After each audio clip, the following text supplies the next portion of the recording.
I want to thank you guys for the impact that you've made on my life already. A lot of you guys have, been there through these hard times. Whenever I first came down here, it was, we were going through a storm like we just talked about. Our family we had to say goodbye to a grandmother, a mother, and, you guys have all been there through everything. We've leaned on you guys, and you guys have given us the strength and picked us back up and said, keep going.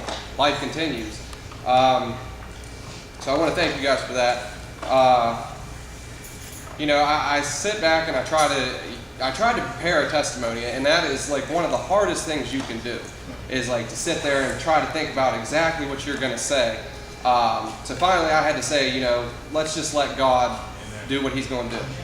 My story kind of starts, I was born in Morgantown, West Virginia, the greatest state in the world. Yeah, that's right. We won't hold that again. And my parents got divorced when I was really young, and that was a very hard thing to grasp. I always wanted my mom and my dad together, and I always thought that was going to happen. It never did, and I've come to terms that it never will. So that was the first storm that I really had to go through, and most people have somebody in their life that has influenced their life so much. I was lucky enough to have two. My first one was my grandfather. He was a great man. He was a photographer. He was, the best grandpa that I could ever ask for. He was always there for his kids, his grandkids, and we all had our own personal photographer. Everything we did, if we were peeing in the bushes, we got a picture taken of it, and then we got it shown. So when we were playing sports growing up, it was always awesome there. You knew he was there because when you went up for a jump shot, there was the flash blinding you, so you missed the shot. What happened on December 31st of 2007, I was not ready for. And I don't truly believe that anybody can be ready for a situation like I'm about to share. My grandfather was an alcoholic throughout his life. And, thank God I never had to see him drink. But it had taken its toll on his legs. So he would fall over, and we would have to pick him up. And we got a call that he fell over, and he wouldn't get up, and he wouldn't talk to anybody. My dad did not want me to go with him at that time. I said I needed to go. We got halfway through town, and I heard a call come in, and then my dad got quiet, and I heard your dad's dead. I instantly started bawling. I didn't know what to do. I didn't know where to turn. So he told me, you got to man up. You got to be tough. And it was a hard thing for me to do. The next thing was we went to his house, and he was still laying there on the floor. I fell back in the corner, shocked, didn't know where to turn, didn't know even what to do. Finally got taken out of the house after about 10 minutes of just sitting there crying. That's not a story I share with anybody. I don't just share this story with anybody because it's a very personal thing to me. That incident changed my life drastically. I wouldn't talk to anybody. It was simple yeses or nos when people would respond to me. Couldn't go to school, couldn't eat. And then the second big influence in my life was there, my Uncle Paul. He was more than my uncle. He was my preacher. That I gotta say that for years I looked for somebody just like him. That preached like him, that really got into the message. Got up here and just would scream and holler and rant and rave and jump on the stage, and then lo and behold, Tommy's up here doing this, reminding me of my uncle.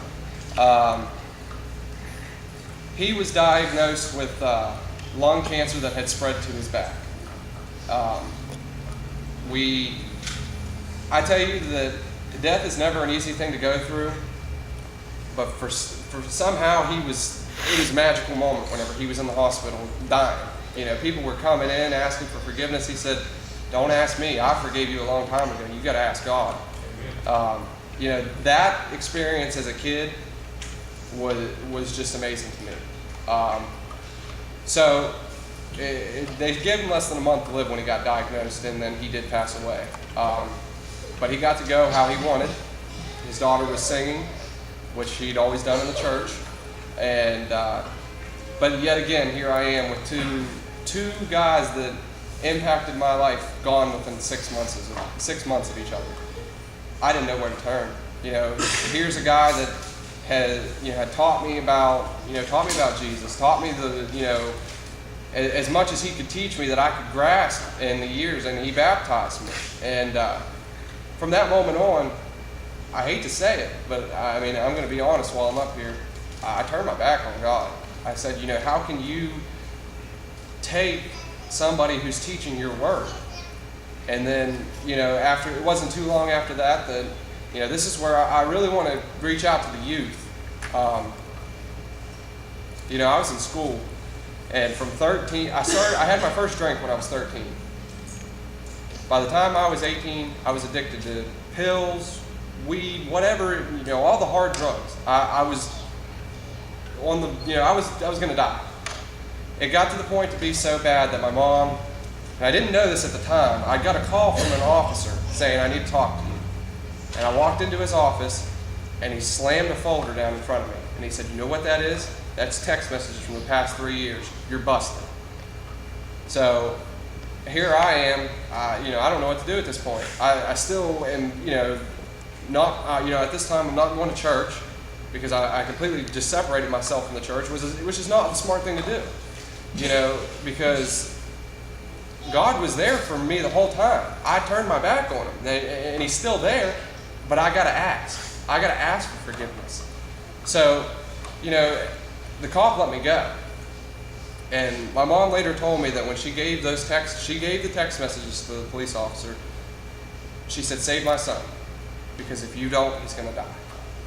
She knew where I was going, and so did I. So at this point, it got worse. It got worse, and it got worse, and it got worse. And, here I am, just fresh out of high school. I don't have a job because I can't go without getting high. My family has turned their backs on me at this point, which, looking back, good for them. I applaud them and I thank them, because you know what? If they would have kept buying into it and kept giving me money, kept helping me out, I wouldn't have done anything different. I'd have just kept going on the same path I was. So, it got so bad to the point where we couldn't just deal with what we had in Morgantown. We had to seek other things outside of Morgantown. So we're driving to PA and we're doing all this. And, I recently found out that today, the guy that I used to ride around with, that I used to do all my business with, is on trial and going to do at least 20 years in prison and face $1 million fine. And that could have been me. I could have been the picture right next to his. I look back at all this, and many nights I prayed to die. I prayed to die. I said, why? What's the point in living? I've lost my two idols. What else do I have to go through? So, through all this time, my mom is the one supporter I still have left. Well, then one day she wasn't there. She said, I'm done. I can't support you anymore. I can't watch you kill yourself. So, I didn't know what to do. I'm sick. Every morning when I woke up, if I didn't have drugs, I was sick. I was puking. I was crapping my pants. That's the thing, drugs are not, I thought they were taking away my problem, but in fact, they were just making my problem 10 times worse. Another thing is I still was not taking God seriously. I was not listening whenever he talked. He was trying to talk to me the whole time. I truly believe that. But I'd had my back turned, and the drugs just made it to where I couldn't even think about having a relationship with him. So, time went on, a little more time went on, and about this time, I've been homeless, I've slept under a bridge, I've eaten out of garbage cans, out of dumpsters, I'm just the scum of the earth. And when I finally get kicked out of my buddy's house, I'm like, well, it's 20 degrees outside, it's snowing, Do I want to sleep under a bridge, or do I want to try to go home? So I begged my mom. I said, please give me one more shot. She did. The next day, I didn't get out of bed. I couldn't move. My body had literally taken all the abuse that it was going to take. So about 7 o'clock that night, my mom came in and she started, saying, you need to get a job, you need to get your life on straight, you need to get your head on right. And then she asked if I wanted a grilled cheese. And at that point, something snapped inside my head. I don't know why, but I started running through the house, like throwing clothes everywhere, just making a big mess out of, nothing. Because at this point, the drugs have taken over my body. I don't have control of me anymore. So I sit there and I'm yelling at her. I'm calling her nasty words, saying things that I would, if I could go back, I'd beat myself right in the face, because that's no way to talk to your mom. So I told her I'm leaving. I'm leaving. I'm getting out of here. I walked right into the bathroom that had no windows in it. So at that point, I was stuck. When I came out, my stepdad was there. He said, we're going to get you some help. I said, I'm not going to a rehab, and you're not going to take me anywhere else. He said, I'm going to take you downtown. I'm going to have you locked up, because that's where you need to be. So me and him almost got into a physical altercation at that point, but I ducked underneath his legs and started walking down the road. So he called the cops on me, and halfway down the road, a cop meets up with me, and my whole family is on the side of the road. My cousins, my aunts, my uncle, and they're like, do something with him, lock him up, put him in an institution, do something to save his life. They're pleading with this cop. And I'm sitting over there like, I don't want to go to jail, but I'm going to jail. And so the cop walks over and says, listen here, I don't know what's going on. I don't know what all you've done. I'm not here to judge you. But you don't need to be doing this. This is not right. You don't walk down the road at 9 o'clock at night, pitch black. He said, I'll give you two options. I'll take you back to your house, or we can go downtown. So I said, okay. Well, downtown doesn't sound fun, so I'm going to go and go back to my house. As I was getting dropped off, call it fate, call it an act of God, my drug dealer drove by. And instantly, these were people that weren't going to, if you told on them, they were not going to let you live. So he instantly started blowing up my phone, and at this point, I'm just hysterical. I can't function. I can't read this text. I did text him back eventually and said, it's all right. I didn't say anything. You're safe. And he said, okay. So I had to do something. I knew I had to do something, because drugs only lead you 3 places. There's only 3 places you can go from drugs. You can go to a jail, you can go to an institution, or you can go 6 feet under. And at the rate I was going 6 feet under. By an act of God, I did not. At that time, my cousin knew somebody and called somebody, and I found Narcotics Anonymous. And Narcotics Anonymous, I want to say Narcotics Anonymous saved my life, but it didn't, because Jesus Christ saved my life. That's who deserves the glory and getting through everything that I've been through, because every time I've turned my back on him, he's still been there for me, but I have to turn around and go to him. So I go through Narcotics Anonymous, and I'm doing good, and I'm just trying to figure out everything. I finally get a good job, and my accident happens. Me and Tommy have talked about my accident a lot. And it's made me the man I am today. I'm a strong individual. I do deal with a lot of pain, and it's very hard sometimes. Sometimes it's like I want to roll over in bed and just stay there for the rest of my life. But Jesus Christ gives me the power to get out of bed. He gives me the choice to say, do you want to get out of bed and go live your life and do my work? And every morning I choose to say yes. It's a choice, but you really gotta want to do it. So when it first happened, the doctors didn't know what it was. I went into the ER, and they said it was a bruised foot. They said, we don't know why you came to the ER. I said, well, I can't put any pressure on it. And there was an accident with a bunch of kids, like a school bus or something, so they just kind of were pushing me out the door, and they said if you have any issues, follow up with your primary doctor. We later found out it's a nerve damage. It's called RSD or CRPS. It's, you know, I wear this shirt, and as most of you can see, there's a blue hand, which stands for the ice cold. It feels like your bone is like negative 30 degrees, like you're stuck in a freezer.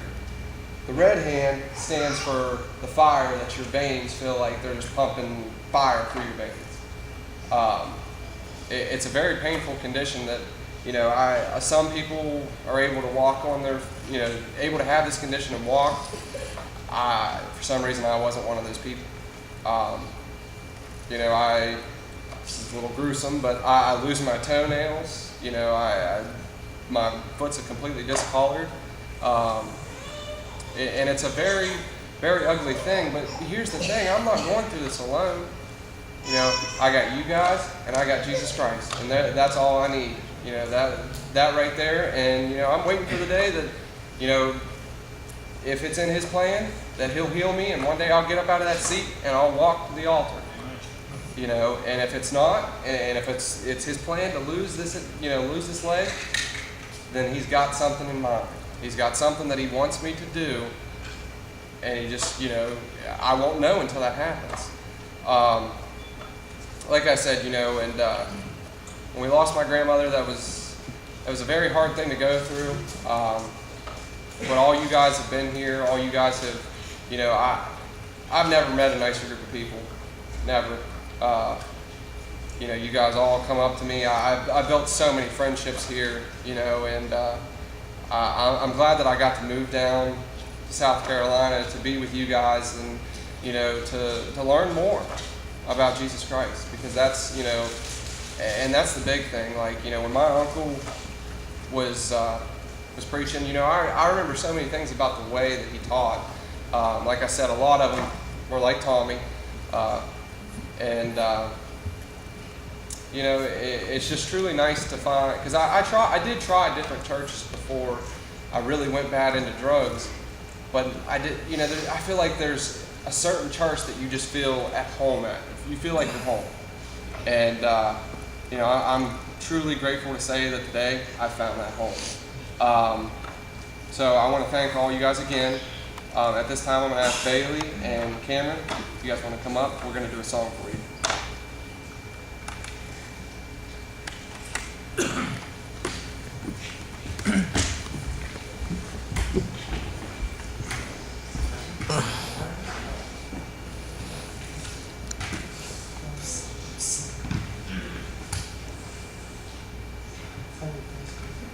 Zero 0827.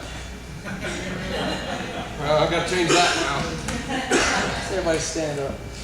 Just turn them out.